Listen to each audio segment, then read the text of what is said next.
Hey, how's it going, Dad? I'm so sleep deprived. My house is starting to feel like a CIA black site. Maybe you consider hiring a night nurse. You're looking at him. You got a ripe one coming in you're gonna have to deal with before everybody out there starts puking. Lovely. Your replacement came in early. She brought in a full bagel spread. I'm just saying. She's not my replacement. She's just covering his chief while I go on my little sabbatical. 3 months? I'll be back before your daughter sleeps through the night. Hello, all. Welcome back to What's On Tonight, a podcast with elaborate, quirky, and unpredictable conversations about TV, movies, and more. I'm Becky. And Mandy. HBO Max's hit show, The Pitt, is back, and we are so happy to be covering the season 2 premiere titled 7 a.m. As usual, please note this is a spoiler-filled podcast, so if you haven't watched the episode yet and don't want to be spoiled, just come back and check us out once you've finished. Episode 1 was written by R. Scott Gemmell and directed by John Wells, the dynamic duo back. Yes, miss you guys. And because I love to torture Mandy, would you please read this lengthy synopsis Wikipedia gave us? Girl, you know this is the last thing for torture for me. You give me all the time in the world to run my mouth. It's literally my dream. Okay, Robbie begins his last shift before a planned 3-month sabbatical with Dr. Baran al-Hashimi set to serve as interim senior attending. Baran promotes the use of AI-driven medical tools and tests them while supervising a procedure with Robbie, Whitaker, and Mohan, assisted by new medical students James Ogilvy and Joy Kwan. Langdon returns from rehab but is kept at a distance by Robbie, who assigns him to triage. He treats regular patient Louis Cloverfield and admits to stealing his Librium, but Louis brushes it off. Ethan Bostick, a 79-year-old patient with a pulse, is allowed to die in accordance with his wishes under Whitaker's guidance. Mel reveals she has been named in a malpractice lawsuit. A malpractice lawsuit. That was so funny. That was. And must attend a deposition. Santos treats Kylie, a girl who fell down the stairs, and becomes concerned about possible abuse after noting multiple bruises and red-colored urine indicating hematuria. Dana begins her shift mentoring new nurse Emma Nolan as they respond to an abandoned baby and care for an unhoused man, Troy. McKay treats patient Michael Williams for a wrist injury, but his confusion and erratic behavior suggests a more serious condition. Baran later receives new information about the abandoned baby that leaves her shaken. Or does it? I don't know that I agree that it was information that left her shaken. I feel like she was zoning out there. I'm betting she's going to end up being a combat doc, and she was having a flashback. But we'll get to that. Yeah, I have some thoughts. So let's dive in. We open with, and this is exactly what I wrote in my notes. We open with fine-ass Robbie riding his motorcycle into work with great shots of the city of Pittsburgh. And I thought it was cool that they did that like aerial shot of the hospital, like behind the trees, showing Robbie's destination. It was very pretty. I thought you get a whole new vibe, like right from the very beginning. We got a new theme song. Yeah, right off the bat. It was a song by the Clarks that he was listening to on his way in. I'm assuming it'll bookend and he'll be listening to it again on his way out, like they did last season. But yes, I agree with you. Whole new vibe. Yeah, and it was very much like you're getting the feeling as he's coming in that Robbie's a lot looser than he was before, possibly stupidly looser. He's riding without a helmet, which a lot of people noted online. But yeah, you can tell right off the get-go that the vibe is starting out much less dark than it was last season. Yeah, even when he walks into the waiting room and is, you know, I don't know if you did the same thing, but I was scanning that waiting room looking for who might be a big deal during this season. But, you know, when he comes in and he's getting glimpses of the patients, you know, he just seems at peace. But then we learn that he's taking a 3-month sabbatical in the Badlands. We learned that his replacement is already there and brought bagels with a cute conversation with Donnie, who we discovered just had a little baby. And there's a lot of talk of his sabbatical from the staff. It seems to be important to him to be saying short term, like this lady isn't replacing him. She's just filling in. Yeah, so right off the bat, it starts to feel like this whole new relaxed vibe only goes so deep because Robbie is still deeply conflicted about letting go of his ER. Immediately, he starts shutting down even the before he even meets this lady, he starts rejecting things about her. Yeah. Which I did too, to be honest, because I'm like, who's this bitch? Yeah. And then I met her and I was like, for real, who's this bitch? See, I know I am showing my favoritism. My bias is showing. well, one of the things that I want to say is that I did do the same thing when I walked in. I was immediately, and I'm sure all of us were scanning that crowd to see who was going to be up at bat next. And it was funny. Like my first two notes are, God dang that crowd. Right. And the second one is, it's such a feast for the eyes. And it is like, I really enjoyed that first scene where we're coming in and we're looking at everything from Robbie's eyes because you know me, and I am the nosiest person on the planet. One of the things I do enjoy when I'm in scenarios like that is looking around at everybody and trying to figure out what their whole deal is. You know, it was almost like a Renaissance painting. You got like nuns with pussy eyeballs, you got stinky guy, you got the deaf Blood girl. gushers. And I did notice as he's walking through the door, you see that one patient that's McKay's focus. You see him like right next to the door. Yeah. I didn't notice that until second rewatch, obviously, because I didn't know who he was. But I was like, okay, well, there's one. And it just makes me excited to see which of these we're going to get to see throughout the season. Yeah. You're going to hear people talk a lot about continuity in this episode because it made me really happy the way they didn't just act like the whole last season didn't exist and we're not going to talk about it. Robbie stops and takes a look at the plaque for the staff and how they handled the Pit Fest shooting. And it did look like he was still feeling the effects of that day. You could tell that and everything that came from the shooting is still with him. Yeah. Yeah.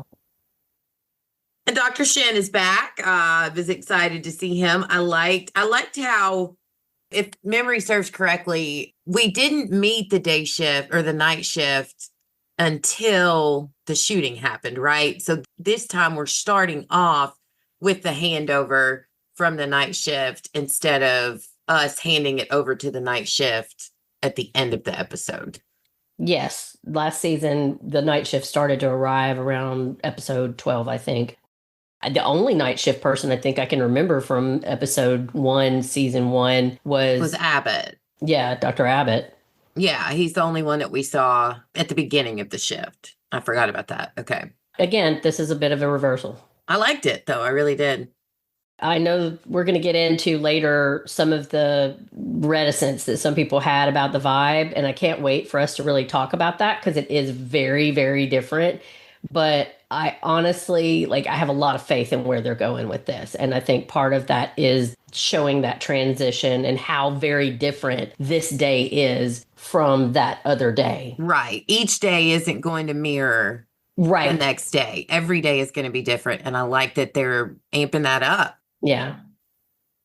It made me laugh more with the continuity. They're, when Robbie's like, it's, kind of dead out there. And Shen's like, oh, well, no one with blown off fingers has shown up yet. And Robbie's like, oh, man, you just jinxed it. And it made me laugh to when the med students were doing that last year. And they're like, no, don't say that. Don't say that. So know that automatically means we're going to see somebody with their fingers blown off or something. Something big is coming because it happens again later on in the episode, too. Well, and also just the continuity of the fact that Dr. Shen's character, that he just does not believe in that crap. Honestly, he were kind of reminded me of me in that scene. Me, and anytime anybody brings up astrology or anything like that, I'm so not superstitious about anything. So that made me laugh. I like that they're continuing that into this season. Yeah. That he, unlike a lot of the medical staff, he has no superstitions at all.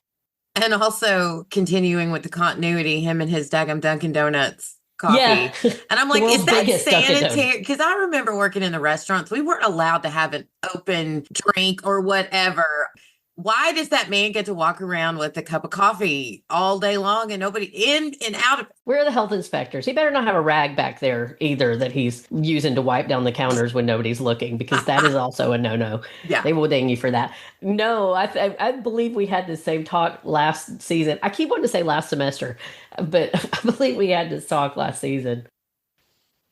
I don't remember, but I believe we did. Yeah, well, it's something two old restaurant heads would immediately notice is you don't just be going and drinking in front of the customers. Yeah.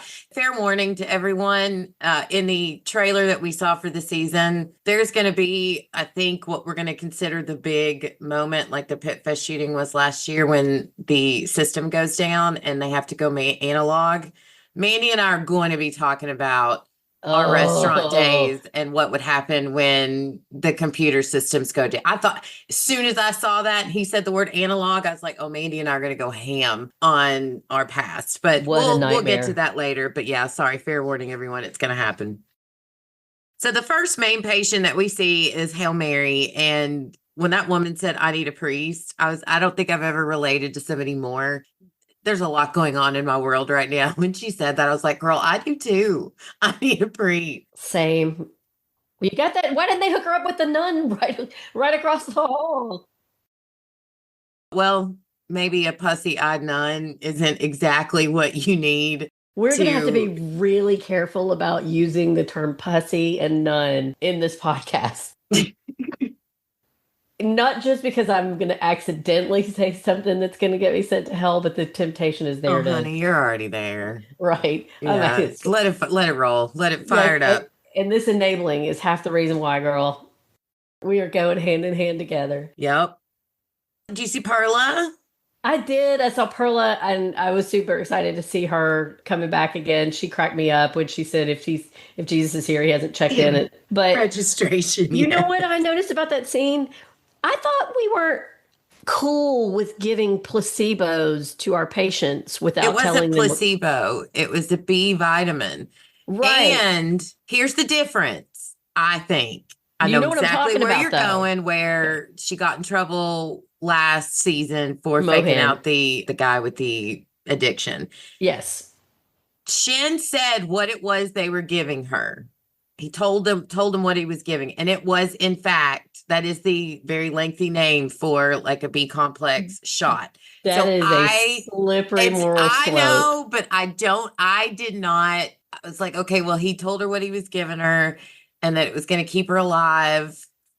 Take it either way. It was hilarious. So it's funny. But look, Becky, I didn't have a problem with Mohan lying to the addict dude. So it's not my moral slope that they're jumping off. I thought you were upset. I'm fine with it. I think it's great. I was just pointing out continuity of the ethics of the ER there.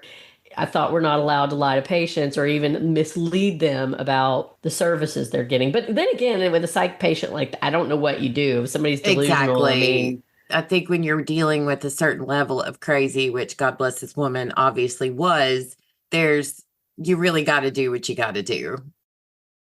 So we move on to Lena. I loved getting more Lena this season. And man, she was cracking me up. Dr. Robbie makes his way over to her and Lena starts filling him in on everything. And he's like, so tell me about her. Well, she's pretty, divorced, one kid. You could tell she's a strict rule follower, which means I'm probably going to grow to hate her. But we learned that she's a clinical informatics expert with a lot of interest in AI. So I wrote down here in my notes, she's going to be Gloria's BFF. Yeah, Gloria was who she immediately brought up when they finally do meet. I love that scene because of the line about the giant balls of disrespect. Yeah, and that was my band name in high school, and she's always like, in the name of my ex-husband. It made me think about us, how every week we've got our punk band name from something that comes up. Giant Balls of Disrespect is our punk band name for this episode. I love it. Absolutely love it. Dr. Al has the students or residents, I get confused on exactly how to consider them, but working on a fake patient, and we get to meet two of our newbies. First off, I want to credit Sapita Moaf, who is playing Dr. Baran, and then we have Joy Kwan, who is a third-year med student, played by Irene Choi, and she is working with Whitaker, and she comes across to me as pretty clueless. I love her. I knew you were going to say that. I Without love her. tact, and I wrote here, I don't like her, and I do not see her lasting long. Oh my God, no. I think she's gonna, right before we got on, Becky and I were talking about how I'm a shitty note taker because I have a pretty good memory and I never know what other people think are important. So whenever I've been tasked with taking notes, it's just not my bag. And that's what she made me think of. Is this so many times I've been sitting in a meeting and people have looked at me and been like, "Are you fucking paying attention?" And granted, some of the times I'm not, but most of the time I am. I'm just also difficult for me to sit there and just listen to people talk. So I just got the feeling that she's going to end up being a lot sharper than we think she is. I hope so, because right now she looks like she doesn't care, doesn't want to be there. She definitely seems tactless. Like she does seem like she's got some issues about communication that she needs to work on, but I don't think she doesn't care. I think that's just her demeanor. We'll see. They all look like babies. Well, they are babies. I know. Next to us. That scene, as soon as it started, and I'm looking around, and Whitaker's the one in charge, basically. I'm like, if I were in distress and the Teletubbies walked in and wanted to work on me I would be like, where is your mom and dad? Right. I'm going to need an adult. Yes, which is awful because new doctors have to start somewhere, but yeah. So then we get James Ogilvy, who is a fourth-year med student, and he is played by Lucas Iverson. And he gives me cocky douchebag vibes. Very last season Langdon is what I wrote in my notes. Yeah, I don't know. I just thought he was an uber nerd. There was just something super dorkalicious about him to me. It was his hair, I think. Yeah. They wanted to make him look that way, but I think he's got like that. I don't know. Like I said, very last season Langdon vibe. So don't like him a whole lot. Don't not like him. I'm not invested in them yet, but as this show taught us, we will get there. So that's our new guys. It made me laugh when Robbie comes in after the fake patient dies and he says, "Good news. He's an organ donor and parts of him will be used in making frisbees, water bottles, and end up as microplastics in our brain and reproductive organs." And Whitaker's like, "Thanks for the words of wisdom, boss." It was cute. Yeah. So we get our first trauma to come in and all the students are super happy to go be working on a real patient. And I don't know why it made me laugh. Ned Brower, good for you. Just tossing that dummy and over his shoulder and walking off like that was just something he does every day. It made me think a lot about us talking to Brian Tishnell last night about the gurney and how they coach you on how to do that. And I'm like, I wonder how much coaching Ned Brower had to have to be able to toss that dummy over his shoulder just like that.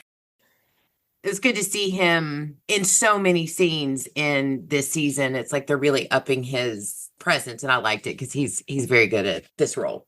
Yeah, I like that too. I want to get into my thoughts about the relationship between Robbie and Dr. Baran. That's my next note is I wrote here that Robbie seemed to walk in hating this woman. Yes.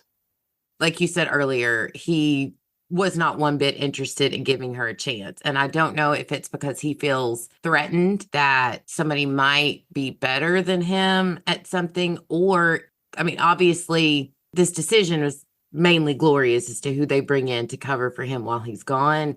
And based on what he's learned, it's evident that Gloria probably really loves this person and he hates Gloria. So I don't know, but I don't think he came in giving her a fair chance. Everything she was saying, he was shooting her down or deflecting or whatever. But I also understand where he's coming from, that she came in. And if you're going to come in and you're filling in for someone, wait for them, sit down and talk to them. That why they didn't meet before this final shift, I don't know. It's a lot of weirdness in how all of this came to be. So I don't think he's giving her a fair chance, but I do also understand being rubbed the wrong way when somebody is coming in and you are such a stickler at doing things the way you've always done them, that this is a big shock, if that makes any sense. Yeah, I mean, it very much makes sense that there's going to be conflict, and they're also just inherently, apparently, two very, very different characters, One of them is very rules and data driven, and the other one is somebody who's already shown that they really have a lot of disdain for that kind of hospital management. But a couple things. And I was totally on their side last season with Gloria. I was all on the Gloria hate train, but like one of my notes here is I'm honestly getting on Gloria's side here. And it's because I think it started about the time that she asked him, "Did you read the email that he sent?" And his response was, I did. I mean, I want to. That was funny. Right. It was funny, but I'm looking at it from like, I think the way that you're getting annoyed with her for Robbie, I'm getting annoyed or with her for Robbie. I'm getting annoyed at Robbie for her. And it's all my own bias. It's more to do with just like my own life and dealing with coworkers. And like, I don't love change. I get why Robbie is frustrated about it, especially with the fact that you're dealing with actual human beings and their lives. And sometimes, a lot of times, the bean counters and the executives are, the enemy because they're only looking at the bottom line. But it's also important. Like, yesterday you were talking about, guys, we just did an interview with Brian Tishnell, who plays Medic Amboy, and we're going to talk more about that later. But one of the things that we got into was about how acting is a business. It's an art, but it's also a business. And it's the same thing with healthcare. Somebody has to be the bean counter. And one of the things I noticed first in this episode is that I didn't realize this, but Gloria is also a doctor. And Dr. Bashar is not, Dr. Basham is a doctor as well. He didn't start out from a place of respect with her either. Like, he didn't even bother reading the email that they sent. So whether or not she's going to end up being ridiculously over the top, and there is some evidence here that she needs to get some real world experience in an emergency room. She's clearly not experienced in how an actual trauma center works. And I think that added some of the Robbie's frustration, annoyance and frustration with her. But there's also something to be said. Things don't improve if you don't change. And sometimes you don't know what change is good until you actually give it a try. And I was kind of looking into what this patient portal or patient passport thing is. Couldn't really find any exact real world parallel, but I kind of read what it was supposed to be. Honestly, it does not sound like a terrible thing. It's just when you get there, they give you a form that tells you that this is what you can expect to happen while you're in the emergency room, and this is about how long it'll. I personally would find that very comforting. Again, I don't want that to supersede, like a crisis on the ground where decisions have to be made. But there's a happy medium, and Robbie is definitely being a child about all of this. Yeah, he's not being the adult. And then, when they're going through the trauma, and it's obvious he seems set on keeping things as they are, letting the residents teach and run the drills, and which further makes me think he's not ready to go. No, I don't think I don't think the sabbatical is exactly. I don't know if it's fully his choice or if it was more of a kind of like a Langdon situation. This is what you have to do it or else. I think he's going to make the best of it. I think in his mind, he's making the best of this. Is going to be a great experience. This is something I've always wanted to do, but I don't think he signed up to say, "Hey, I want 3 months off." See, I think he did. What I got, and this is just all in my head, this is just the scenario that I've made up from the vibe of the show, is that he's been going to therapy. He's been working on himself. He wants to be as at peace as he's kind of projecting. And he definitely seems to be doing better.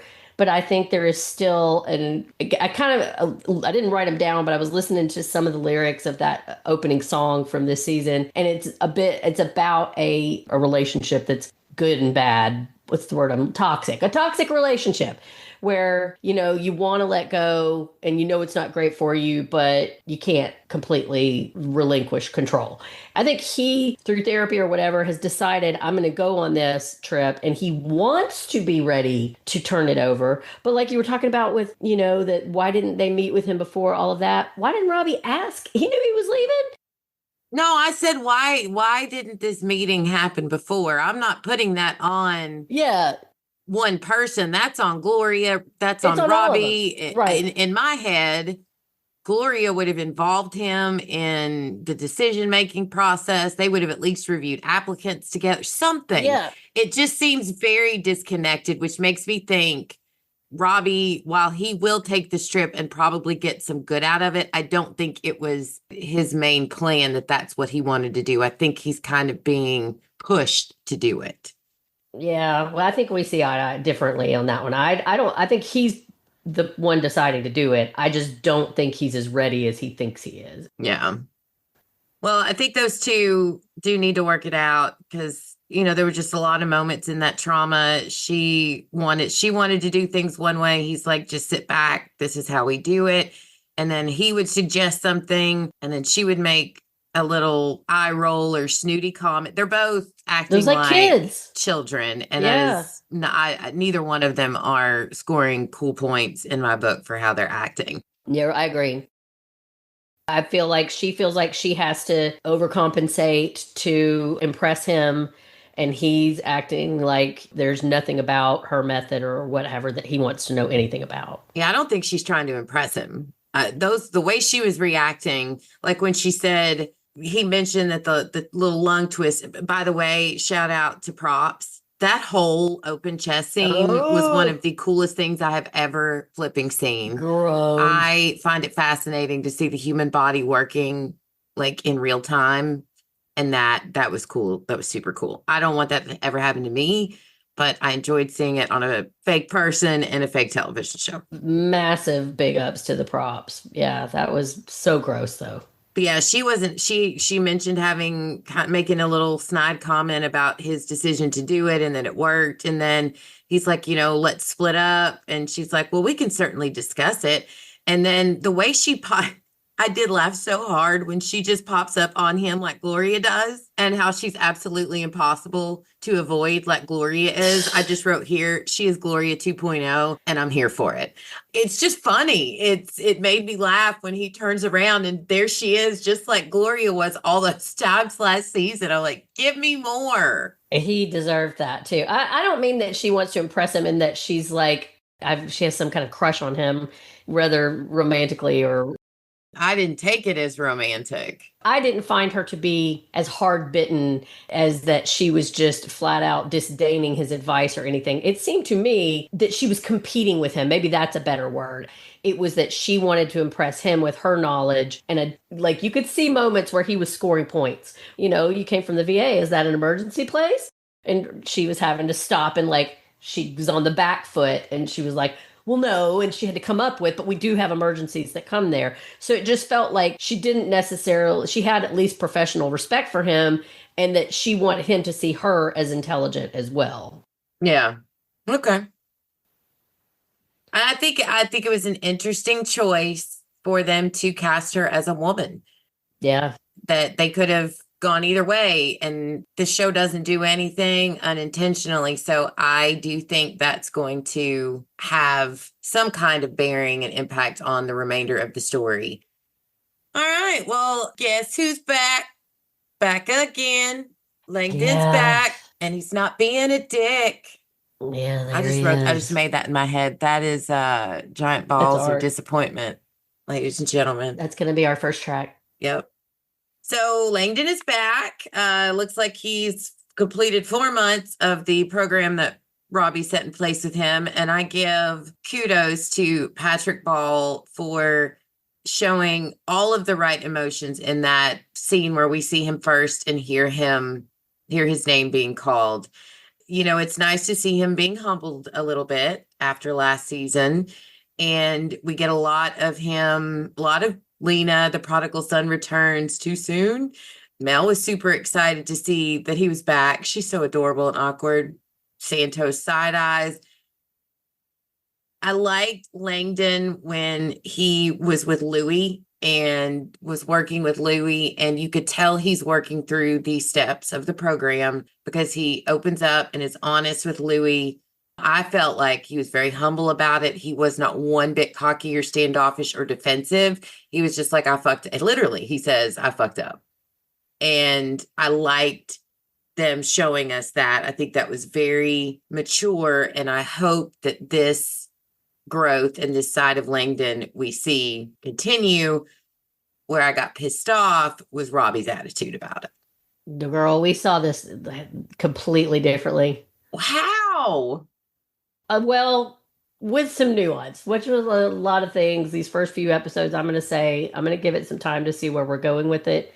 First off, I'll say maybe it's my bias. I don't like Langdon as a character. I think that Patrick Ball does a phenomenal job with him as an actor, but I am not a fan of Langdon's in general. So I think it's just a partly that's my bias. But also, yes, he does seem like he is committed to coming in, and he's obviously, like Robbie, he is obviously improved. He's not using, he's getting back to work. He is trying to work the steps. But I felt like he is still cocky and arrogant. He came in and immediately felt like he needed to be put back in rotation, that he was ready to just do whatever, and that he was pushing Robbie. What he did was very serious. And I don't blame Robbie. First of all, in a real world scenario, because one of my notes here is like, is this even legal? Where he's talking to Louis and confessing that he took his Librium. I have questions. Like, I'd like to know if there's any medical professionals out there. How realistic is that? Because every medical professional I know would rather lose an arm than commit to something without tests and forms and all of that. So it just seemed crazy that he would commit, that he would, even for the steps, it seemed like a crazy liability to admit that to one of your patients. I agree, but I think it was because it was Louis.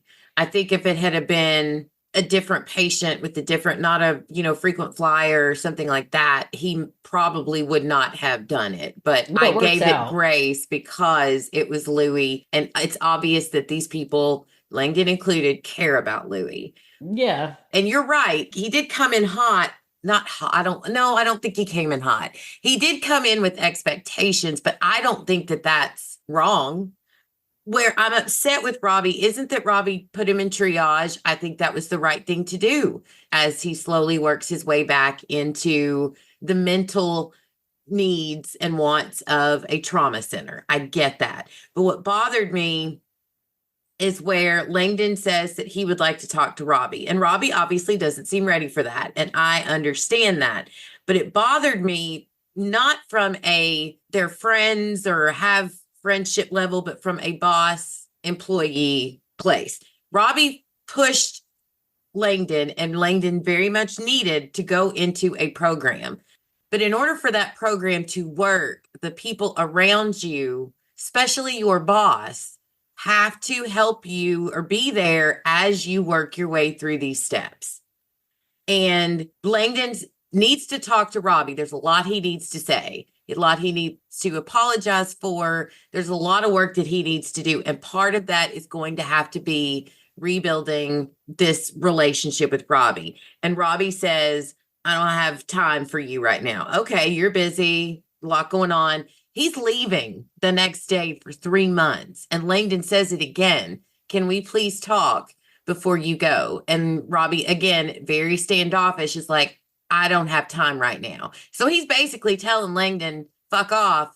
You and I aren't going to work through this for the next 3 months. That's not going to help Langdon's mental health problems that he's obviously working through. And I think as a boss, as your employer, however you choose to hear or accept whatever it is that is said to you, it's your job to sit there and listen to it as his boss. If you're going to obviously sign off on him coming back, you got to give him more than that. When Langdon says, can we talk? Okay, we can't talk right now, but can we talk before you go? And Robbie just shuts him down. And obviously he has no intention of talking to him for the next 3 months. I didn't like it. I just didn't. I love Robbie, and I don't like Langdon any more than the next person. But I think Langdon is trying here, and I don't think he's getting the support that he needs from his boss. That's my rant. Off my soapbox. Yeah, I see it very differently. The way that I looked at it, I understand. And this is another thing. I thought about this. If we have listeners out there who are working the steps or have worked the steps, I'd love to hear your feedback about it, because here's how I interpreted that. Let's just say that he, for whatever reason, this is the exact first time that he's had to approach Robbie about this and work the steps. Working the steps is not necessarily about your job. He's already got his job back. Robbie's already gone to bat for him, obviously. But there's a time and a place. And just like when Langdon wanted to stop, I know that he's leaving in the morning. It's terrible, but you've got two situations here in this show. This is not a real life. This is just the TV show. And we're talking about the relationship between these characters. Yes, there is a responsibility of the professional, which obviously Robbie has still some loyalty to him because he had to have done something to allow Langdon to come back after everything he did, which could have put Robbie in jail. But my understanding of working the steps is you don't get to decide when anyone is emotionally ready, if ever, to hear your apology. Then Robbie should have looked at him and said, I'm not ready to have this discussion with you, Langdon. When I'm ready, I'll let you know. If that is going to be the big thing behind your attitude, then I think he should have said that. Well, he's not the most emotionally mature guy himself. I know. It's not that he wants to work the steps. To me, it showed that Langdon is still thinking primarily about what Langdon needs in the moment when he's insisting on doing this right now. There is no time frame.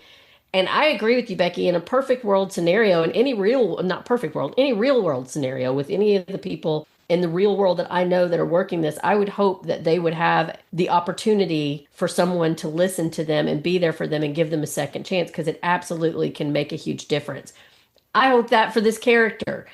All I meant is in this episode, him insisting on doing this right then and not being able to wait a few minutes just to me showed that everything is still about Langdon. Yeah, I see where you are getting what you're getting, but I don't think it was him insisting on doing it right then when Robbie said, I don't have time right now. And he's like, okay, but before you go. And Robbie's like, again. Yeah, that's the difference is you and I don't see that the same because to me, if I have hurt someone through my actions, I don't get to decide when they are emotionally ready to hear me.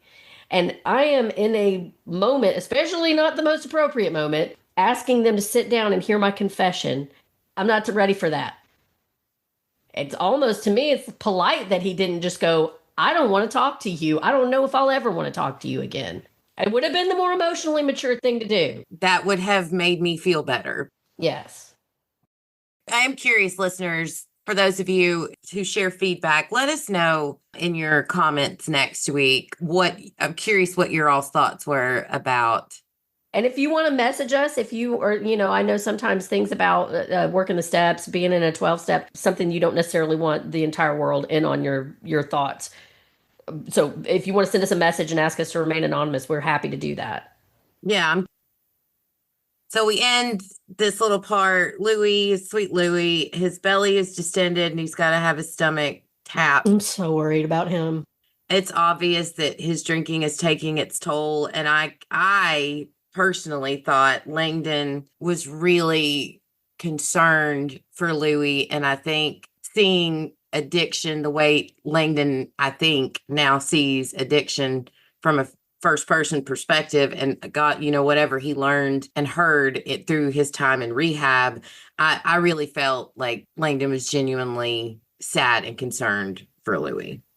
Yeah, that was definitely the most humanizing moment. And whether my thoughts about admitting about the Librium or not, I think to me, the most genuine moment that Langdon had this episode was just that very end part where he said, I'm so fucking sorry. And what I loved about this is that through some of the things that Louis says this episode, you understand that he absolutely does not judge Langdon because he sees his alcohol as medicine and he sees Langdon's addiction as medicine. Yeah, he's like, if it helped you, that's fine. Right. And so I feel like we're going to find out more about whatever the pain is that's driving Louis to use alcohol as a medication to the extent that he's willing to put his health in this kind of danger at some point. And that to me, having known so many addicts in my life, that's the part that is heartbreaking, is just that Louis seems resigned to the fact that this is just medication and this alcohol is the medication that worked for him and whatever the benzos are the medication that worked for Langdon. Yeah. All right. So our favorite charge nurse returns and man, does she look good. I got the impression based on, I forget who it was she was talking to. she was saying, I needed a break, but I always find my way back home. It looks like Dana got some time off. Yeah, that's what she said is that she just came back. Yeah, I think this was maybe her first shift back, or that's the impression I got. I just wanted to check with you to see if you got that too. Catherine Lanasa, congratulations, Emmy, on your Emmy. It was well deserved. She's so beautiful. I was really happy. I wasn't sure how I was going to feel about Dana coming back because I felt like she definitely earned her retirement. But I'm just really glad to see Catherine Lanasa, and I'm glad she's back up there. I'm glad she's got her pet back. Yeah. And also, I love the way she says Dawny. Oh, yeah. Every time she said it, yeah, it was cracking. And she's from New Orleans, and at first I was like really blown away about how well she's doing the Pittsburgh accent. But then I remembered like all those port towns, they kind of Boston, New Orleans, they all kind of have that same. They're very similar accents actually, so it's probably not that hard for her to do. I saw online a lot of a few people in one post thread were saying that her accent sounds different this season than last season. They think? Huh. So I didn't notice it, but I'm curious if anyone else out there agrees with that. Yeah, especially anybody from the area. I did notice the way she says Dawny, but just because I thought it was cute. Yeah. So we meet Emma Nolan, who is an RN straight out of grad school. I adore this baby girl. I want to wrap her in my arms, hold her, and just tell her how amazing she is. And I cannot freaking wait to see the rest of this season play out with Dana educating and teaching a young girl. But this actress is played by, I believe it's Letitia Hollard, and this is her first major on-screen role. You go, girl. You go, girl. Welcome to the Pitt. I love you already. Guys, Becky's mom is a nurse, so this is going to be a plot line near and dear to her heart, I think. Yes. Just get to watch her grow. I cannot wait. She was a mix of last season Whitaker and Mel, like rolled into one person. But, she's got it looks like she's got an entire medical supply closet on her person. And Dana's just slowly, okay, well, let's just put some of your stuff here behind the desk. And she looks like shocked, like, wait, I'm not going to need all that. I just thought it was so cute. And then I liked the continuity from last season with what happened with Dana, where Dana's teaching her about the stamp method, which is how they judge if a patient seems to be like they're about to explode, like Doug Driscoll did on Dana last season. And it made me laugh that the safe word is hula hoop. I know that's 2 words, but just say hula hoop and everybody will come running. And when the phone rang in Dana's hand, I thought because she said hula hoop, everybody was calling her to like check and make sure she was okay. But that's not what was happening. But I thought that's where that was going for a sec. That would have been hilarious. I love that. That was the other thing I meant to look into. I wonder if the Stamp Act, it's not American history. Sorry, guys. The stamp method. I wanted to see if that's actually standard. And if it is, how sad.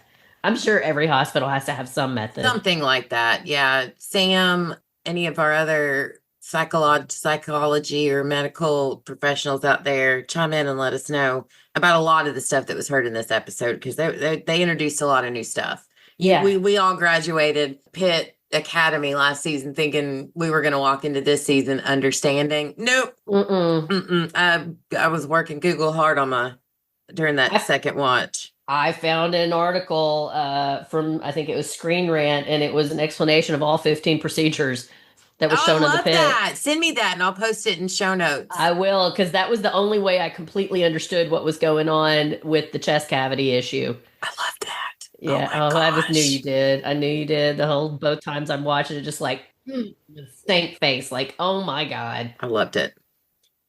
So they end up dealing with the unhoused patient who's causing issues in the waiting area with his odor. And I love Dana and how she just is just a kind human being to everyone. Mm-hmm.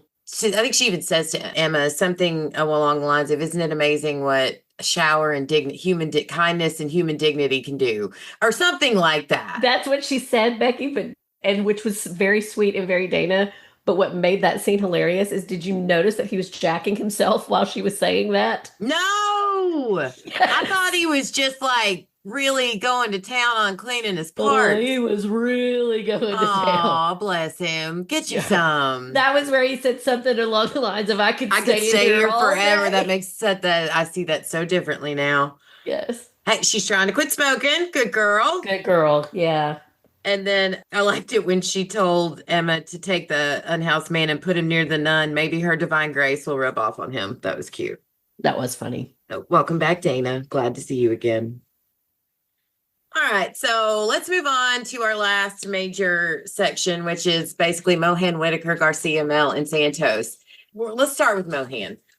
We catch up with Mohan, who is now a fourth-year resident, and she knows Dr. Boren from her time with the VA, and it appears that Mel does too. And I loved her phone going off constantly during that very severe trauma. And we find out later that it's her mom, and Mohan took a partnership, something in Jersey to help take care of her mom. And now her mom met a man selling her house and is going to go to cruise the world. So does that mean that there's a possibility Mohan will be leaving? No, what I got from that scene is that she was going to have to back out of that, that wasn't a certain future now because because of what her mom was doing. Looks like that's where we were headed, right? Yeah. Okay. I thought Mohan was a real jerk in that scene. That whole scene, I was like, girl, maybe you need to get laid. Well, I'm going to be honest. I get her frustration because I don't think this is the first time that her mom has pulled something like this. So I don't think that reaction was a first time thing. So I'm giving her grace at why she obviously was reworking her entire career path to be there to support her mom. And her mom just sounds like has made numerous decisions where there's a reason Mohan needed to go be with and take care of her mom. Yeah, I think if she just hadn't been so shitty to McKay, I might not have judged her so harshly. No, I agree with you on that. Sorry, I thought you were talking about her mom. Well, it did make me look more to the way that McKay's point of view of maybe she fell in love. Did she say, and I could be wrong, maybe I missed it. Did she say she was going to take care of her mom? I got the impression that she was just saying like her dad had died and her mom was alone, so she was moving back to be near her, but not like her mom needed care. No, she said support or care. One of the two. I'll go back and check. I think she said support. And the way that I interpreted that, and again, I don't know. I think you're right. I've absolutely, girl, I know in our personal lives that I am well aware that sometimes it can be very frustrating when you have parental figures that get to that point in life where they need things and you're trying to do that and juggle everything else in your life while they're actively making choices that make zero sense. So it could still be that, but the way that I interpreted that was more of just she took that because she thought her mom needed somebody to be there after their dad died, but instead her mom is going to eat, pray, love. I didn't get that she was going to like physically care for her. I think it was, I don't know if it was financial support or keeping mom in check. Well, either way, I would have had more empathy for her had she not immediately been so shitty to McKay. Yeah. I thought it was funny.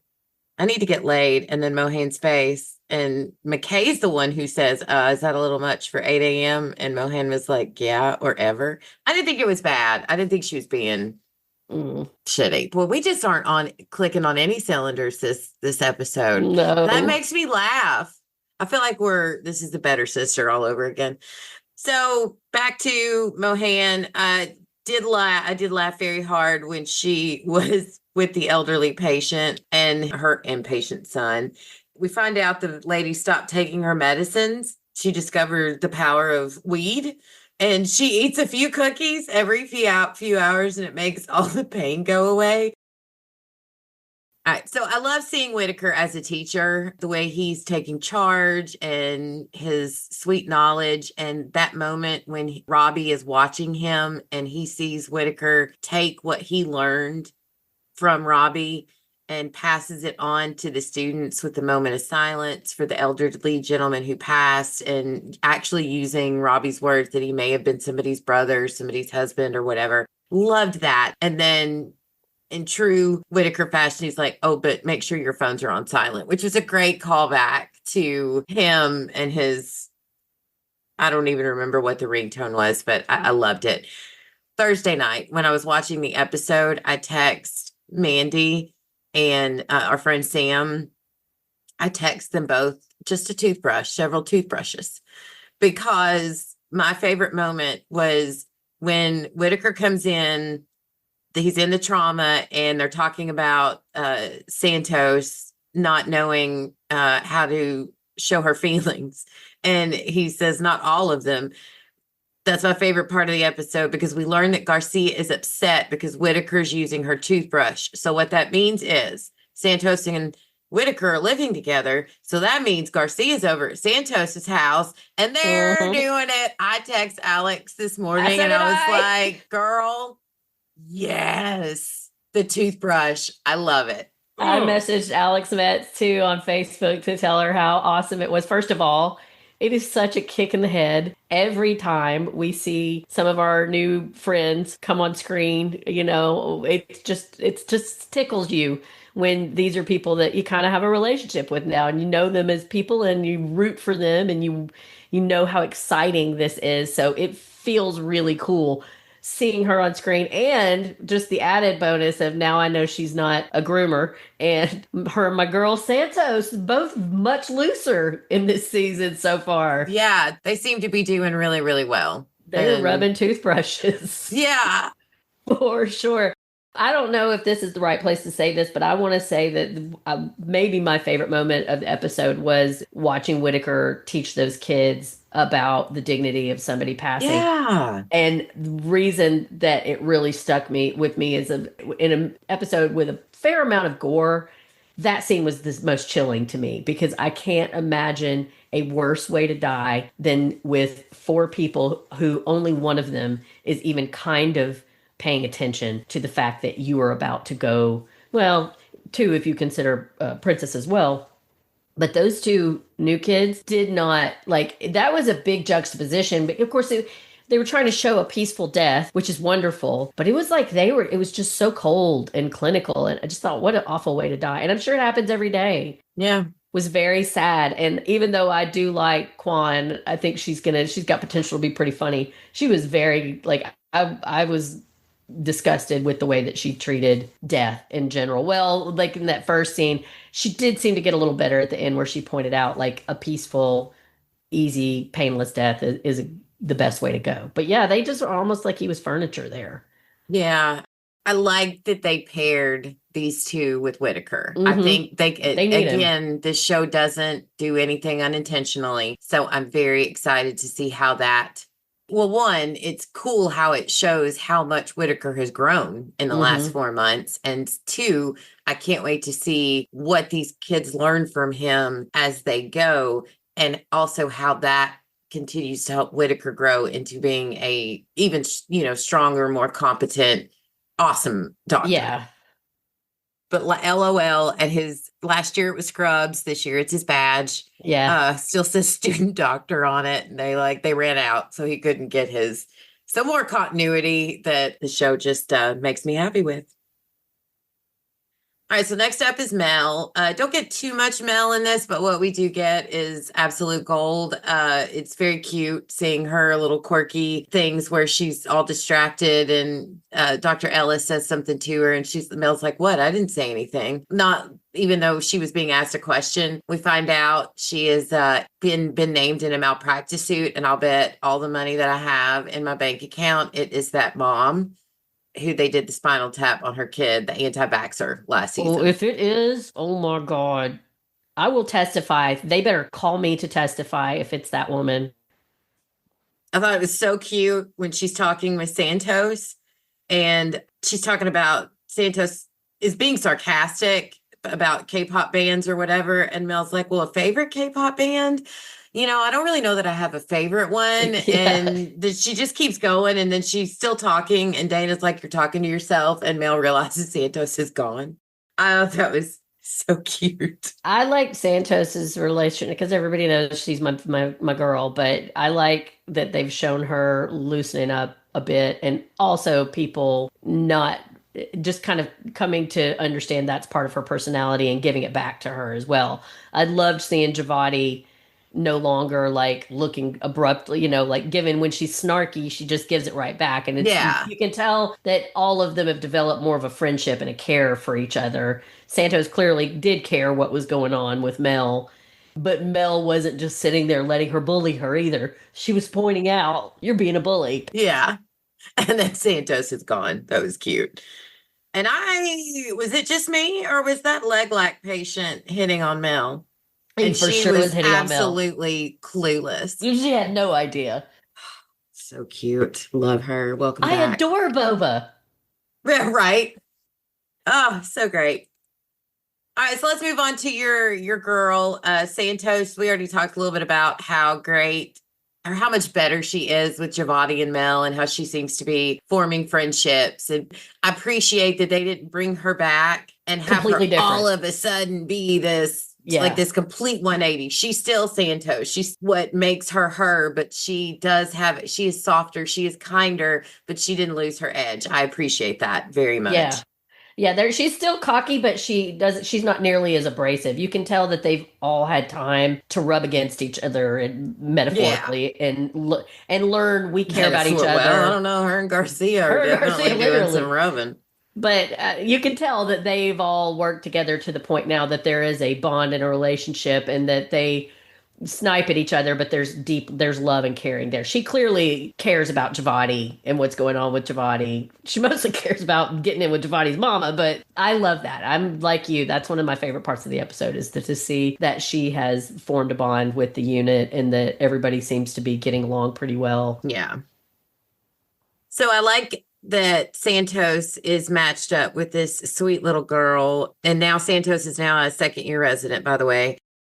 I tried to make notes of where everyone is as I could find it. But so I did. It was funny when Javadi's talking to her mom and Santos just introduces herself again and basically talks about how she's planning on doubling an emergency and surgery. And she's like, which would be a problem if I weren't so gifted, basically is what she's saying. I'm like, all right, I'm not mad at you, Santos.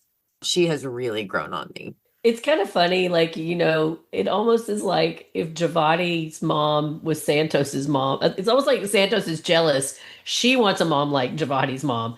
Javadi's mom drives her crazy, but Santos is like, yes, give me all the good girl cookies. Like, she does have the drive to do what Javadi's mom wants Javadi to do, and Javadi's like, leave me out of it. Right. But I like that they paired Santos up with another kid. That was a huge focus in season 1 is her background and her past and what she dealt with growing up and what a great job she did with that asshole dad who was abusing his kid. I like that they paired her up with another child, and I am very interested in this storyline. It's one of the patients that I found most interesting because there was a lot. It was very weird. Like the little girl was way too mature for a 9-year-old, I think, being asked medical questions. So it's like almost like she's been coached or I don't know. It was weird. But then you see all of these horrible bruises and breaks and whatnot. And then the girlfriend is interesting because she's a new girlfriend, right? She says, I've been seeing her dad. I'm not used to doing this. And the way the girlfriend's face was like very confused as these bruises and things are being revealed. And when Santos is off talking to Dr. Al and Dr. Robbie about what she's seeing, the girlfriend's like over, like you could see the shot behind her of the girlfriend. Like if this plays out the way it looks like, the dad is definitely abusing his daughter.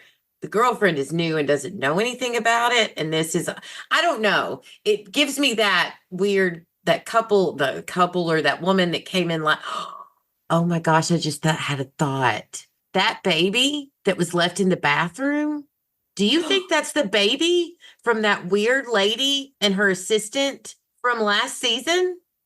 It could be. Oh, I don't know. That lady kind of struck me as the groomer, though, so I don't know that she would have been the one. No, I don't think the lady dropped off the baby. Do you think, I think maybe it's that woman and her baby. Well, no, the woman that was being trafficked wasn't the pregnant one. The pregnant one was the trafficker. So how would Oh, that you're work out? right. Oh, well, never mind. Dang Well, it. I don't know. It's still good, but what I thought, getting back to that, the whole scenario with the little girl, very interested in this because I can see this playing out several different ways. On the one hand, it's very weird. Like, I can't imagine a scenario where my child is in this kind of has this kind of fall, whatever, just on the surface. If the only injury was the one that they were treating today, that I would just go to work and let my newish girlfriend take my kid without me to the Right. hospital. So that's strange. Then you've got the fact that she's got all of these prior injuries, and I was seeing the same thing that you are, that the girlfriend is starting to see. This is kind of weird. But what I thought was strange is that the little girl didn't seem like that little girl Scared from or right. She didn't seem like she was lying. like she looked mature, like this is just, she was answering. She looked like she was answering honestly. Like she was clueless as to what they were trying. Like there was the little girl from last season, you very much got the impression that she was lying for her dad. This little girl, it doesn't seem like that yet. It seems like she's telling the truth. But if that's the case, what is all of this? I mean, like there's none of that makes sense. So, but I could see a scenario where this is going to be a storyline about how Santos can't do what she did last season or that she can't jump to conclusions because I know that you and I Oh, saw that whole storyline where she threatened that guy one way, but there were a lot of people that had huge problems with it because they thought it was unethical. So I could see a world where the point of this storyline is going to be that Santos is going to, because of her own bias, of her own past trauma, going to make an assumption that is incorrect about this girl. But then, where in the hell is all of this bruising coming from? And why is her father not there? yeah, it just it's off and it's pointing in one direction. It's pointing in the direction I would have taken Santos Yes, with Santos, but I did like, and it shows the growth. the growth and maturity in Santos is when she presented to Robbie and Dr. Al, she says she's going through her steps of what it could be. Yeah, And then he's like, okay, well, what do you do? She's like, continue this and this and this, then decide if it needs to be reported. yeah, So she isn't jumping the gun yeah, and just automatically going, guns blazing, going after yeah, this person. She's really going to take the time to get all of the information. So it yeah. was a nice nod to show how she's Her grown. growth. But yeah, this is Yeah, an interesting story, and I am very yeah. I'm curious to see dialed where in it on this goes. one for sure. Yeah. All right, so let's move on to chart notes. First chart note I have here is Mr. Burgess. I really don't have anything much to say about the patient itself, but his wife with her little teacup dog in the That bag was, when she yeah. started pulling out all those medications, I laughed so hard and almost cried.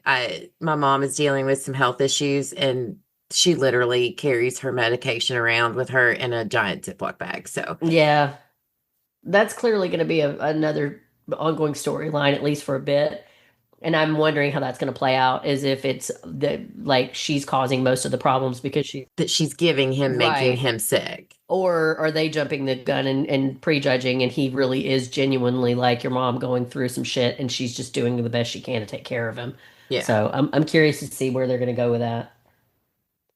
All right. Next chart note is McKay. We get her with a gentleman named Mr. Williams. This is another interesting patient that I am very curious to see what Yeah, this diagnosis is. He presents with injuries from a fall, being like calm and then aggressive, but he's forgetting things. And you could see how visibly shaken she was when I think she went to like lift his pant leg or something and he like flinched, like he almost like an aggressive way, and yeah, she went and called that male nurse to come stand there and be there. You could see that this gentleman is obviously struggling with something, and I am very curious to see how this all plays out, but still amazing. Well done, Fiona Dorff, being that calm, gentle, she's just such a rock star in this role, and it was so great to see her back on screen. Yeah. Hey, you think they're going to make a love connection? Her and this gentleman, Yeah, her and sh- Captain Forgetful. she needs to get laid. I know. I'm just saying, like, she helps him get his memory back. He Could be a meet helps her cute. get her groove back. Yeah. I'm here for it. As long as It- he stops being mean. Yeah, he's got to stop because he was a real dick. I mean, there Yeah. were many times that I would have been like, take your Swiss cheese memory having ass out of my ER, then fine, go. Yeah. Good luck. I don't understand with that kind of compassion how I didn't go into the medical field. I don't know either. Really feel like you definitely missed your calling, and it's not too late. Yeah, oh yeah, I'm only 50. All right, so next up is Javati. She really seems to be coming into her own. We talked about it a little bit, but she definitely has a lot more confidence. And as we said earlier, I like that her and Santos are getting along better. Her mom is still pushing her to go into surgery. Obviously, she's not answering her mom's phone calls or texts. So I don't think things are good between them still, but it really, I'm very Realistic. what the hell is her mom going after Robbie for? That was some bullshit. I know, I thought that was so funny, but I did love the line. Obviously, she thinks that emergency medicine is beneath her daughter and her Right. talents. And her saying, like, you have chaos, we have a schedule. And she said, and he said, that Giovanni was a grown woman. And she goes, yes, but she's a young woman and she's still very impressionable. And you're and he goes, impressionable? Yeah. Becky wishes he was impressionable up on her. Mm. Oh, I forgot. We're not allowed to say anything that's going to get Noah Wiley to give you a restraining order. Extend the restraining order. Right. So along that, when she tells him we need to talk, and as she's walking away, Robbie's like, same time tomorrow. Yes, that was funny. Oh, I love it. Oh, I love those. I don't want to bring up painful memories, but that's what he should have said to Langdon. Fair enough. I mean, I would have laughed. And then we get the news that Giovanni's 21st birthday is coming up. Santos clocks it, and I cannot wait for Santos's 21st birthday or Giovanni's 21st birthday. I know they keep the show primarily in the walls of the hospital, but if by the end of this episode we don't have a party I'm going to be where mad. everyone's kicking it, I'm going to be pissed off. Hopefully that'll be the last episode, maybe. But I like seeing Issa Baronis and who plays Princess?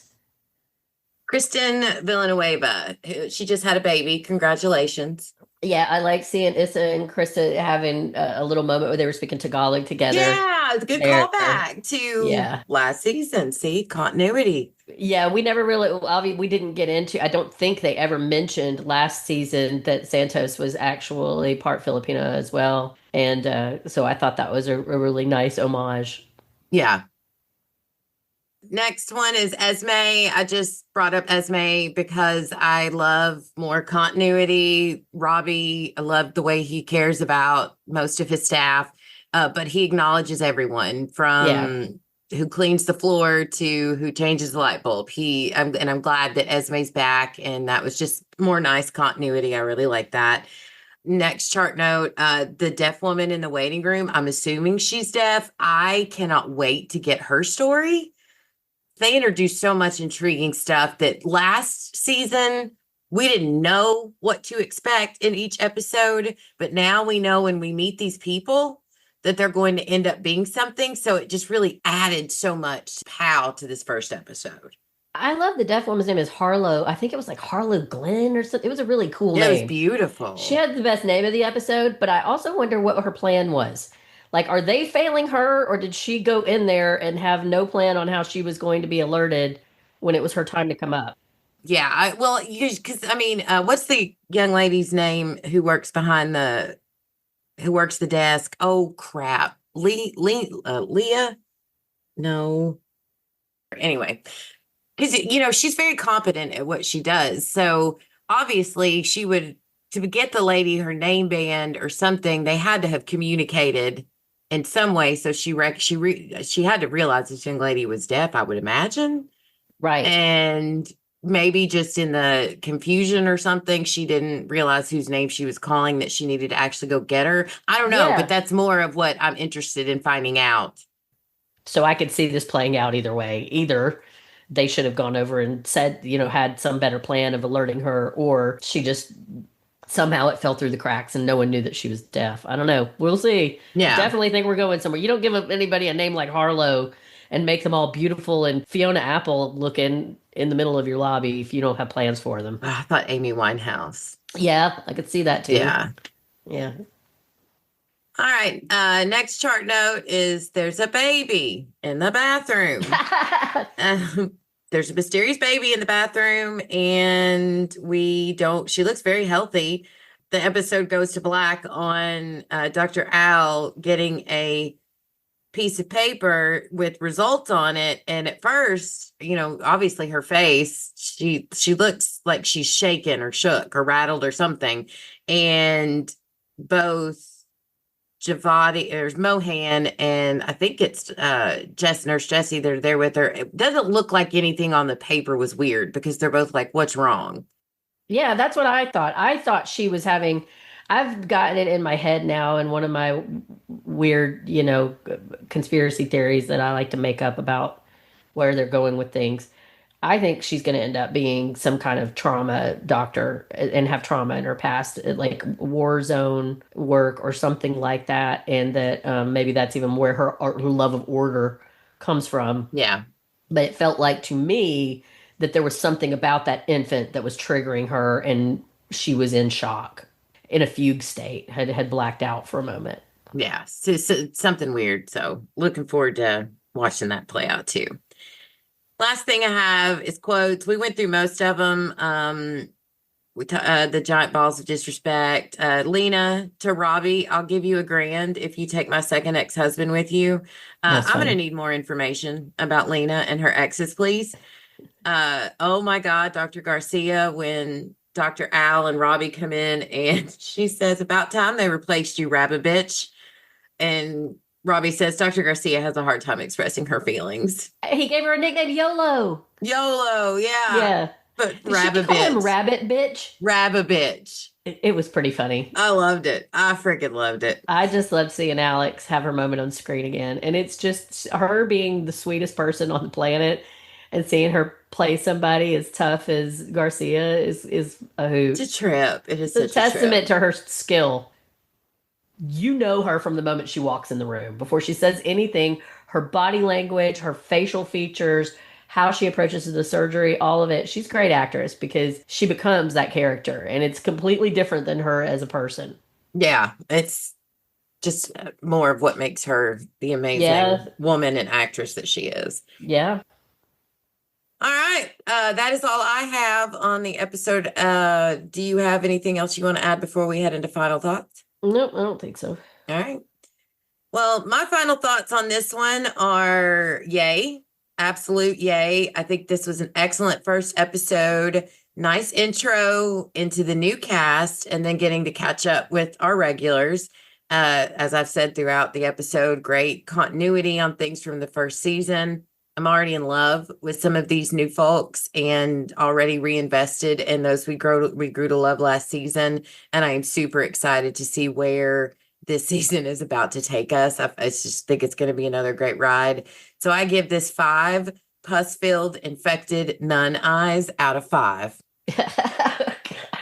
How did I do? I need to start anticipating the nasty measurement units you're going to be using. Oh, that eyeball. Just you get for making me watch a clown for 2 months. Man, you know what? I can almost see that nasty nun eyeball turning into a horror movie. And like maybe the power goes out and there's a nun crawling on the wall with pus dripping out of her eyeballs.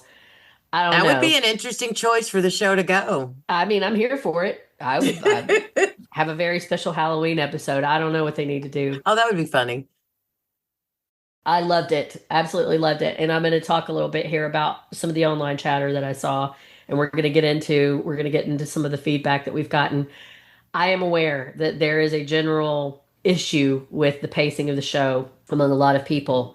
I think we're looking at it all wrong, man. I think this is the calm before the storm. I think very blatantly throughout the episode, they planted little seeds where they were pointing there. I think that the fact that this was a very chill, I think that is very much a plan.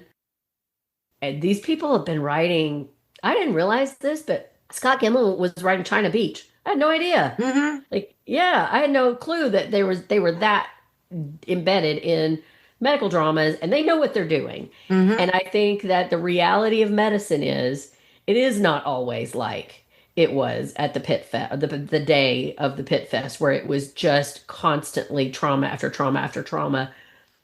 I think that it often is one of the things that is as unsettling as days like that is how you have these days that start out very calm and in the background things are heating up. I think we're going to look back on this episode and be like, remember when nothing crazy was happening for that one episode? Instead of last season where we just got thrown in a hot vat of oil, it's going to be like the frog It's a with the slow heat. burn. Yeah, slowly getting hotter. And I'm really fascinated to see all of these people in the background, like we talked about that very first scene as they went through the ER, who's coming back, who's going to end up being a much bigger player than it seems like in the moment, where they're going with some of these really fascinating cases. I'm completely on board. Yep. I'm 5 lesbian toothbrushes down. Yes. Excellent. Excellent rating. I love you for that. All right. So just a tiny thing on show notes and news. I'm sure there was more, but y'all, if you know me and remember me, I don't like to be spoiled. So I really don't go deep dive into a lot of articles where they are talking about the season as a whole. So this is all I got for now. But Mandy, you want to share that with us? Some good news. Warner Brothers has confirmed that The Pit has already been picked up for a 3rd season. Woo! If you follow Warner Brothers on Facebook or Instagram, there's a very funny little short video. It starts with Robbie, and he's got a balloon, a big giant number 3 balloon tied to his wrist. And he's like going in and getting his hand sanitizer and washing his hands, just looking completely normal. Then it switches over to Dana, Catherine Lanasa, and she's got it on her wrist and she's just typing away. And then it switches to, I think, Mohan. Santos, who has it on her. It's cute. It's just a cute little way that they put out there that season 3 is coming. So if you haven't seen that, go check it out. Yeah, very exciting. Well, we did get a nice amount of feedback. So We sure did. Let's get into that. Mandy, why don't you start us off? All right. So from what's on tonight's Facebook post, Kitty Cantrell, who is the admin for, if you are on Facebook and you're looking for her page, it's just called The Pit. It's phenomenal. We're going to talk a little bit more about that later, but I really suggest anybody who hasn't already checked it out, please go do so. Kitty says, I miss Myrna. Man, me too. Same. Yeah, was waiting because I wanted to get into this with you guys because I know so many of us. That was the massive thing that I saw across the board was people saying, where's Myrna? I'm not giving up that Myrna's not going to make an appearance. I'm not come on, giving up Jeanette. on that. These guys know how much we love her. They're not dumb. It might be a short cameo, but I'm okay with it. Yeah, y'all, and if you haven't done it, guys, you need to bring Myrna back. Anyway, Kitty says, I miss Myrna. I feel like there was no sarcasm or humor in last night's episode, which made me miss Myrna even more. And then she says, number 2, I was disappointed that Sean Hattasey wasn't in the episode. I know that they're on opposite shifts, but he's amazing. I love him as Dr. Jack Abbott, so I missed him last night. Looking forward to seeing him soon on the show. And he is confirmed, right? Yeah. He is. Yeah. I have not looked at his IMDb credits, but I'm 99.9% sure we are going to see him back when the night shift is coming back. He'll be back like he was for the shooting eventually. Right. Number 3, Kitty says, it was nice to see Dr. Langdon humbled a bit. Thank you. Yeah. I literally love his character so much, and I'm so glad that they gave him the 9 months to get help and treatment, and that is going to speak to so many people in the world who are watching the show because addiction is fucking hard. Aww. So I love his character. I love his growth, and I love how Mel rushed up to him because she was so happy that he was back. I love that too. And speaking of Mel, she and Huckleberry are my 2 favorite characters. They're just phenomenal. So glad to see them last night in season 2, episode 1. Number 4, lastly, I do not like this new character, Dr. Baran. I don't know, something about her just feels off. Like she doesn't fit in with the rest of the doctors and nurses. And then Mary Ward Good replied to Kitty's comment and said, I miss Myrna too, sad face. So glad they brought Louie back. Yeah, I agree with a lot of what you said there, Kitty. And oh, so much could happen in these next, we get how many, 15 episodes? We got a Yeah, wild ride. So I yeah, didn't look to see it was 15 last episode, I but think it's yeah, the same. it's just such a massive cast. I completely understand. We all have our favorites, and I think this is just going to build as the seasons go on with us wanting everybody having their pets that they want to see in every single episode. But I understand why they can't do that as well with a show that is such an ensemble cast. And I don't want to hijack the notes here, but before I forget, one of the moments in the show that I really loved, we were talking with Brian Tishnell, who plays Metagamboy, Boy, and we were talking about how choreographed everything has to be. Did you notice the moment when Dana and McKay were walking past each other and it was just so smooth? Like the transition from McKay's point of view to the camera following Dana, it was really beautiful. Obviously, they're coworkers, there's friends, there's no beef there. It was just like it was a very natural moment, but you really got the sense of what good storytellers and how well their cameraman act in that moment. Anyway, I wanted to bring that That's moment up. cool. Yeah, I'm glad you Yeah. brought that up. All right, so Mary Warden Good also left her own comment, and she says, not a fan of the new attending, too buddy with the admin, and not wanting to listen to how things actually work. And Erica Land replied, when she said calling it the Pit needs to be changed, I was like, girl, nah, that's our show title. Back off. Oh, LOL. that's Crying, funny. I laughing missed that. face emoji. I love that. I missed that. That's very funny. Welcome back, Erica. Yeah, Erica. Erica also left her own comment saying, "We are back, baby." And I'm stoked to see how this July 4th at the Pit will go down. Little things I enjoyed from the episode. Number one, Whitaker taking charge and showing the new interns about the respect and moment of silence. Robbie looked so proud. He He really did. did. Oh, Santos's wit and nicknames off the cuff for Mel. Melancholia, Mel practice. Yes. oh my God, I missed Melancholia. That's funny. Yeah, I left that too. She says, I'm glad Langdon confessed to Louis about what he did with the benzos. Me too. She says, the patient flirting with Mel and her having no idea. I love Boba. Yeah, with the greatest smile and excitement on her face. And then Erica goes on, questions or things that made me go, We went into a POV shot of a woman in the waiting room at one point in the episode. My thinking is she's deaf or hearing impaired as the noise around her cut out when in her POV. At a later scene, we hear a name being called more than once over the PA to have the patient go next, and no one seems to be responding to that. So that doubles my theory. We agree with you that there's something really intriguing there. Then she says, what in the world happened to cause Mel to get into a malpractice lawsuit over the past 18 months? Well, But I think it's anti-vaxxer, Mom. Y'all let me know. What do you think? that's a really good theory of Becky's. It'll be interesting. I'd actually like to see that lady get her ass handed to her. So if that's the route they're going to, I'd be okay with that. And then Erica finishes up, whose baby was left behind and why is the doctor shook at the end of the episode? Yeah, great questions. Excellent question. Oh, so good to hear from you, Erica. I don't know why I said your name like that, but anyway.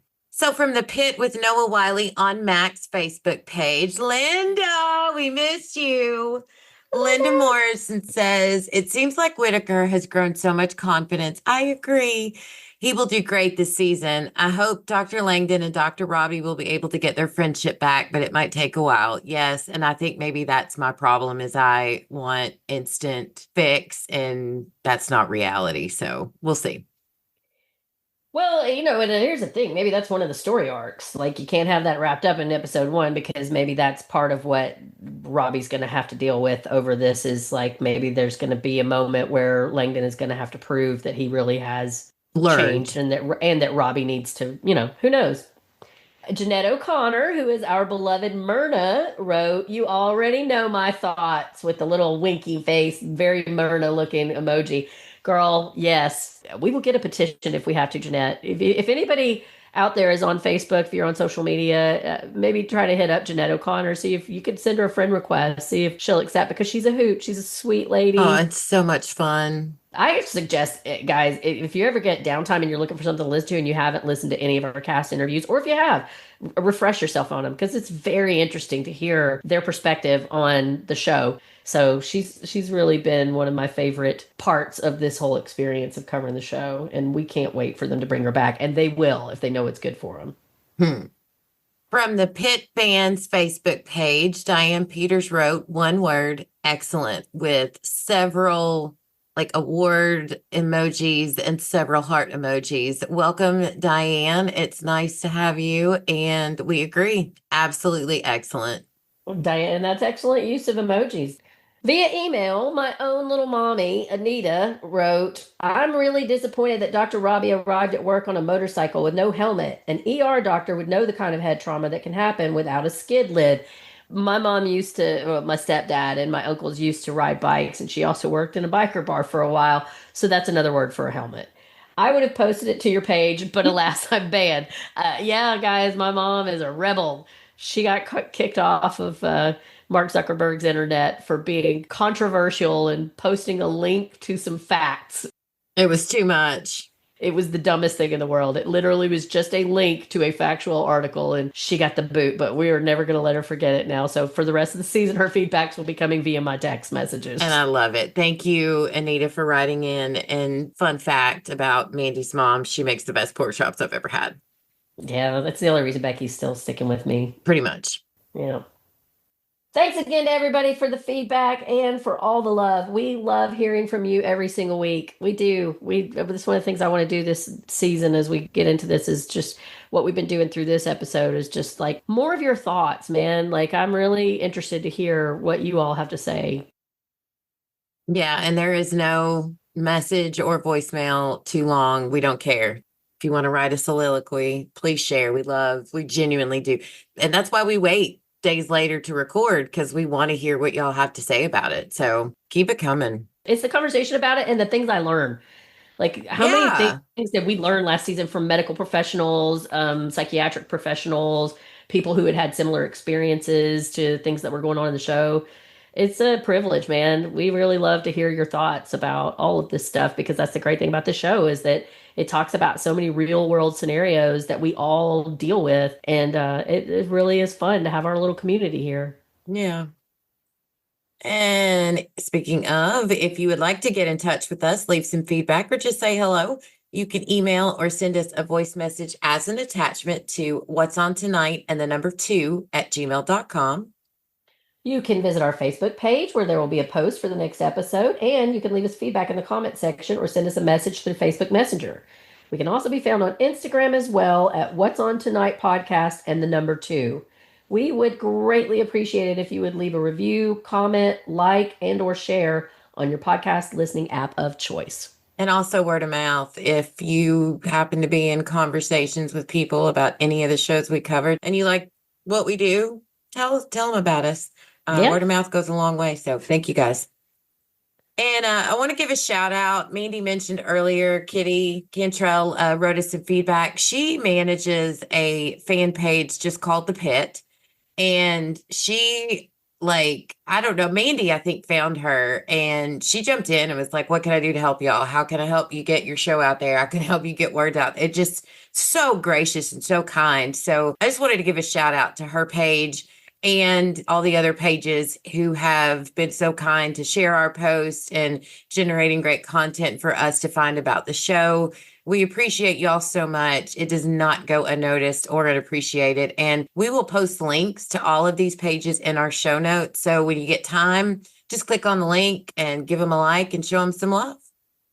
One of the things you guys may have noticed if you follow our page is that we got to over 1,000 listeners or downloads on Apple, Spotify alone last year. I want to add to that. We started out under Pirate Core Entertainment. So all of our episodes up to, I think it was Crystal McNeil's interview was the first one we posted when Pirate Core Mark helped us get a What's On Tonight Spotify page going. So that 1,000 downloads is only from when we posted our first interview with Crystal McNeil to the end of The Pit and on to the other shows that we've covered. That does not count all the listens that we've gotten on Pirate Core Entertainment. Listen to us. Well, the reason I bring this up is not just to toot our own horn, although we are really, really we're excited and proud of that and what we've done. But I want to talk about it because I want to say that what gets us, you guys may be shocked to know this, but we are not professional podcasters or entertainers. This is a labor of love. Literally, Becky, we've been friends for decades. One day she's like, we're hilarious. I've got some knowledge of podcasting now. We can do this. And with Mark from Pirate Core Entertainment's help and guidance and support, we started this project, and mainly through Becky's labor, because I mostly just show up and start running my mouth. This has been something that has taken us places that we never could have dreamed. Have cast and crew on. One of the great things, I'm going to push this, the Brian Tishnell interview that we did, guys. It was so awesome. He's such a cool guy. It's such an interesting perspective on a lot of things. And one of the things, he's a teacher, he's an acting teacher. And one of the things that he says is that he supports everybody's ideals and dreams and journeys. I'm paraphrasing, but that's basically what he said. And that's exactly what this is for us. But what I've been so pleasantly surprised by are the people that are the collaborators. And so if you're out there and you have a dream to have a podcast, to write a book, I don't know, whatever your dream is, do it, man. And try to be open, because if you are, good things are going to come your way, especially in the world right now. I really want to encourage people to make art, do something that feeds your soul. And just to wrap this back up, thank you to everyone that allows us to use your platform, but also specifically to Kitty. Like, we really appreciate all of your support and your help. Yeah. All right. Well, how about we ride along with Medic Amboy, who popped up at the end of the episode with the gentleman who had his bone poking out of his shoulder, and talk about where else listeners can find us, podcast recommendations, good TV, movies, or anything else you want to share. What you got, Mandy? I want to mention that there is a creator who I think is on Instagram, TikTok, and Facebook. She goes by Amanda's Mild Takes. I would like to recommend her for anybody who is having a great deal of anxiety about the state of the world right now.